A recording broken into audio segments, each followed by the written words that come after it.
Welcome to the Transparent FX Academy. I'm Nick, and I'm a top author and trading view with over 190k reputation points. If you are a support and resistance trader, there are so many different types of videos that you will have for sure seen that describe different types of support and resistance trading strategies. And in this video, I will be breaking down everything just to the only support and resistance trading strategy that you will ever need that combines both technical support and resistance levels with the commitment of traders. So essentially what institutions are doing in the market in those specific levels. So this is definitely a video that you do not want to miss. Now, if it's your first time on this channel, make sure to subscribe. This is the place to be for high quality, free trading education. Now, without further ado, let's jump straight onto the charts.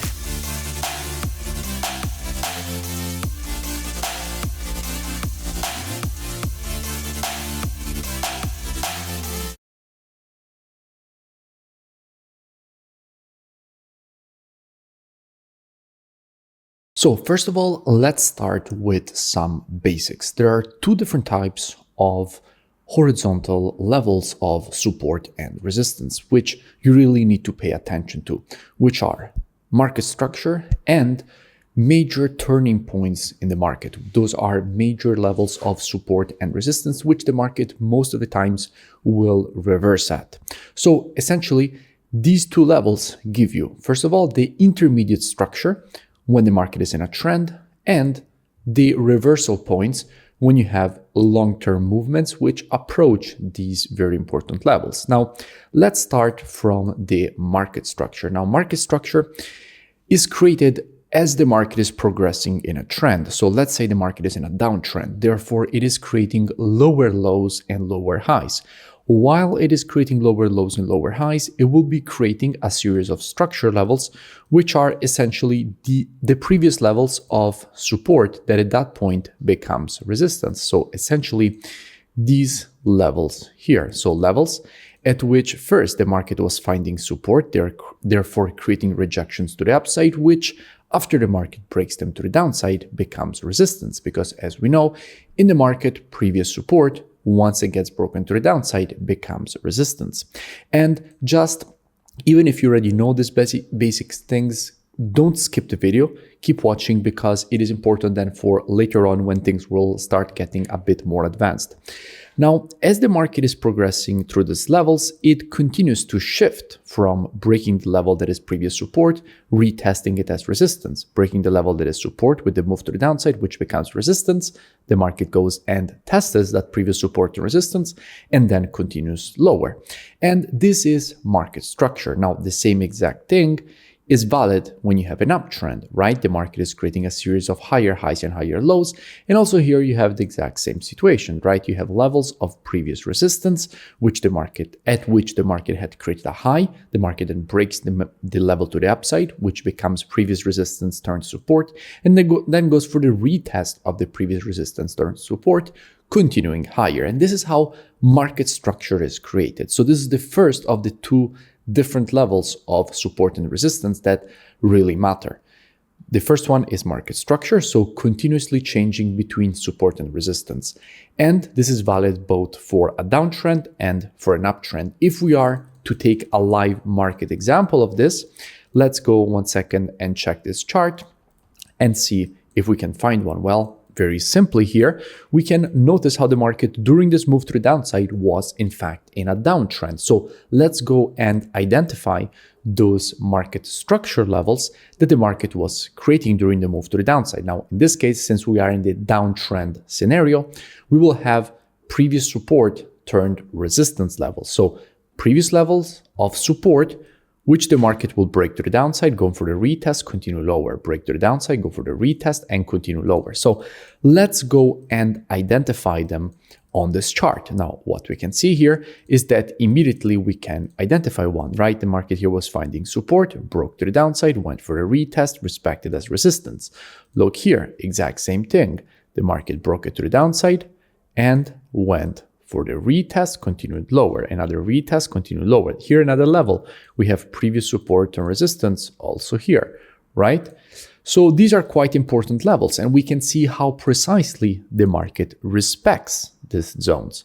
We can clearly see that here, right? Every time that the market breaks below the zone, then goes for the retest, respected this as resistance, again goes for the retest, breaks to the downside, breaks to the downside, go for the retest, breaks to the downside, goes for the retest, and every time these previous levels of support from which the market was creating a move to the upside, we can see that very clear. We can very clearly see that here with this almost textbook scenario in which clearly, if we zoom in, we can see how the market was in a downtrend, created a low at this level, broke it to the downside, went for the retest and continued lower, right?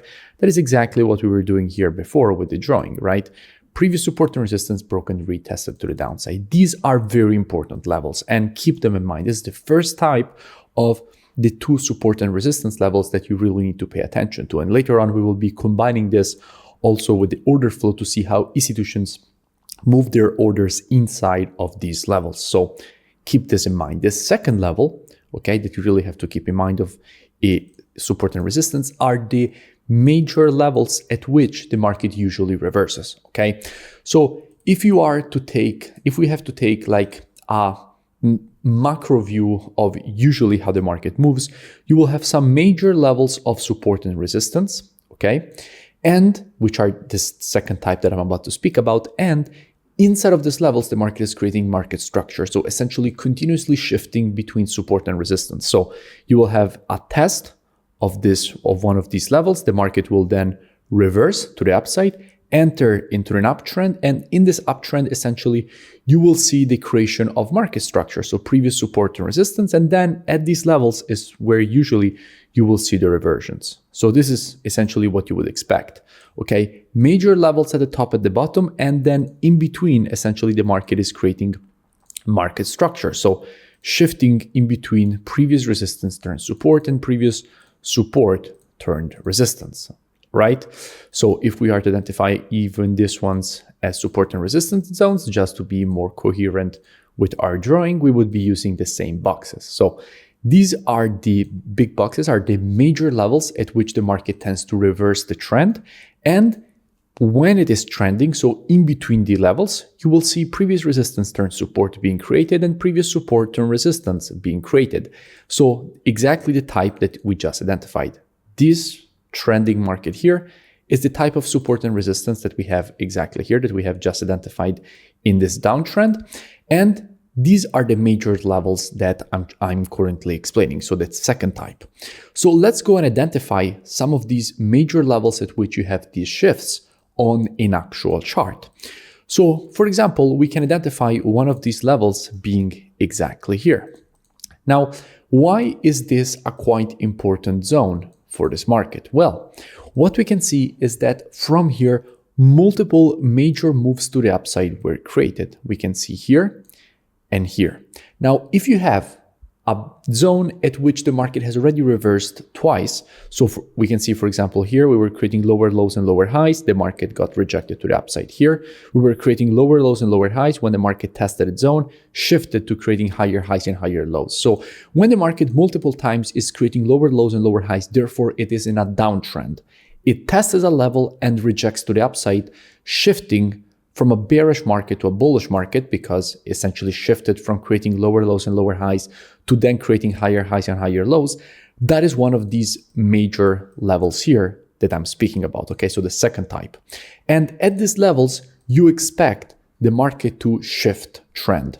So for example, circling back to the analysis that we were speaking about earlier of an actual example of a previous support and resistance and market structure during a downtrend. So essentially this one here, right? We were creating lower lows and lower highs. Then the market hit this previous level of major support. Okay, so the second type of support and resistance. And here, after creating some sideways price action, it shifted to creating higher highs and higher lows. So it shifted from a downtrend to an uptrend. Now, this is exactly the situation that I'm speaking about here, right? Because another of these levels can be this one here. So essentially, the little drawing that I was making here is exactly what actually happened here on the chart. And usually most charts, you can bring them back to this simplified view, okay? major levels of support and resistance, and a market that is trending inside of those levels, therefore creating minor levels of market structure. So previous resistance turns support, previous resistance turns support in the case of an uptrend, and previous support and resistance in the case of a downtrend inside of these big levels. And we can see that that is in fact exactly what was happening here. And we can see this also previously, right? The market here was trending to the upside, creating higher highs and higher lows. Therefore, with levels of previous resistance turned support also here, for example, we can see here we had the previous resistance, the market broke it to the upside, became support, broke to the upside, again here became support. So you will see minor levels of previous resistance turned support inside of these uptrends that are happening inside of the major levels, right? Then when the market hit this major level here, it shifted to creating lower lows and lower highs, okay? So this is essentially the real market scenario of this ideal case and this simplification that I have created here, the drawing that I have created here. Now that we have spoken about the basics of the two major levels of support and resistance that the market essentially creates, so most cases can be brought down to this simplified view, let's go more in the real market, right? In real case scenarios. So how potentially one could take advantage of this kind of mapping of the market, and how one could potentially develop a support and resistance trading strategy based on this. Now, before we can do that, we first have to speak about a quite important thing, right? And the thing we have to speak about is the commitment of traders. So essentially what I explained at the beginning of this tutorial that I would speak about. Because this is a very, very, very interesting tool to be used together with support and resistance levels, because this gives you an insight on what the non-commercials, so the big players in the market, are doing. So essentially hedge funds and big institutions, and how they're moving their orders. And to keep this thing simple, okay, let's just look at the net positioning. Now, the net positioning is the difference between the longs and the shorts that we're having from an institutional perspective. So obviously, if net positions are getting increased, it means that institutions are moving back to the bullish side for Euro USD. Now, why do I say Euro USD if we're looking at the data just for the Euro? Because all currencies on the spot are traded against the USD. So if we're looking at the data for the Euro, we are already looking at Euro USD. And why is this data so important? Well, it is so important because if you're seeing, for example, just to give you an immediate example, real market example that will clarify why the COT data is important. Because if, for example, you see net positions getting increased inside of one of these major levels of support and resistance, so the second type, okay, the type, this one here. So let's say, for example, you have a market, the market is here, okay, and you have that from an institutional perspective, okay, let's just play back. So you are in this area, right? This is the current price of the market. And you check the commitment of traders for the non-commercials. So institutions, big institutions that are in the market just for profit, which is different from the commercials. That is why it's always best to look at the commitment of traders for the non-commercials with respect to the commercials. Because if you're looking at the non-commercials, these are institutions that are essentially speculators, right? They're in the market not for other commercial reasons, but just for speculation. Then in that case, if they are adding massive longs on Euro USD, it's because they want to profit on a move higher. Therefore, you can expect that since the market is at one of those major, so the second type, support levels, and institutions are increasing their net positions, let's say, for example, from here, from 75K to 152K, therefore increasing their longs from 207.5K all the way up to 235K, and decreasing their shorts from 132K all the way down to 83K, at that point, you would expect this market to be rejected to the upside, away from this support level.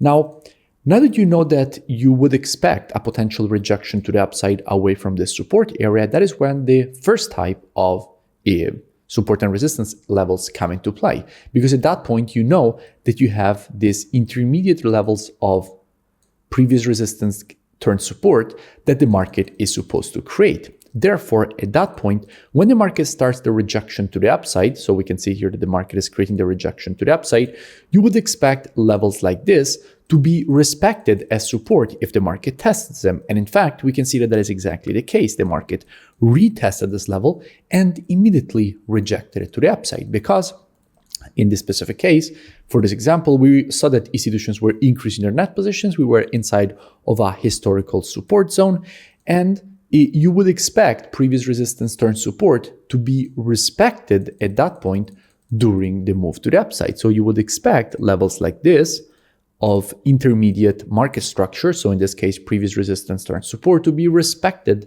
during the push to the upside. And the exact same thing, it holds valid also for the downtrend case, right? If you have one of those major levels of resistance that the market, for example, here is breaking to the downside, and you see that net positions are getting decreased, at that point, you would expect during the move to the downside, the levels of previous support and resistance to be respected, right? Because institutions are shorting, we are rejecting a historical level of structure. In this case, first we had a fake breakout to the upside, break back below, then the downtrend started. Fake breakouts are topic for another tutorial. Let me know in the comments below if you want me to make it. And at that point, you expect the market to just respect this level, these levels, these intermediate levels of structure, for more bearish continuation. So how can you develop a strategy on this? Well, already I give you quite a lot of tools that you can use to potentially start to develop some kind of strategy around this. For example, if you know that the market has just tested a quite strong level of, so the second type of strong support and demand, and the market has already started rejecting the level to the upside, and the market is retesting previous resistance turn support. Just to give you an example, you could go down on lower time frames. So for example, I don't know, the 15 minutes time frame or any of the intraday time frames, the ones that you prefer, and wait there for a potential shift of structure. Let's say, for example, from a bearish market to a bullish market. So something like this it would be, and with a stop loss below the low. I'm just improvising here. And at that point, you would be looking at, I don't know, for a 1 to 3 or a 1 to 4 risk to reward. This could be, for example, an idea. You always have to remember one important thing, okay? This is very, very important. When you're looking to develop any kind of trading strategy and trading plan, always make sure that you're following these steps. So first, you're backtesting that strategy to see how it's performing in the past. You adjust the rules. Then it's very important to demonstrate that strategy to see how it actually applies in the real market. And that holds valid both for automated and also manual trading strategies, no matter if you're trading using an expert advisor or manually. And only after you have created these two steps, only at that point you can start thinking about trading that strategy live. So that is very, very important. So I hope you enjoyed this tutorial. Let me know in the comments below. Also leave a like at the video because it really helps creating more of them. And I will see you in the next one. Now, if you want to learn more, I really suggest that you go and check out the transparentfxtrading.com website, which you find linked both in description and on the main page of my YouTube channel. Here, you have the possibility to gain access to the most complete, all-inclusive mentorship program that I have created for you. As soon as you open the website, you will see this video breaking down everything included in the mentorship program. And in the program, you have the possibility to gain access to all my courses and also to the software, so the COT data software, which is exactly the one that we used in this analysis, the trading station software with Telegram signals integration, which puts together everything that you need as a trader all in one interface. You also have the possibility to gain access to one-on-one private mentoring directly with me, so you will have my personal contact. And if you continue to scroll down on the website, you will see that directly from the website, you will have the possibility to register and gain automatically access with the email and password that you will create during the registration process. So at least I suggest that you go and check it out right now. The link is both in description and in the main page of my YouTube channel, and I will see you in it. If you enjoyed the video, make sure to drop a like and also let me know in the comments below any new pairs or topics that you would like me to cover in the next videos. And I will see you in my next breakdown.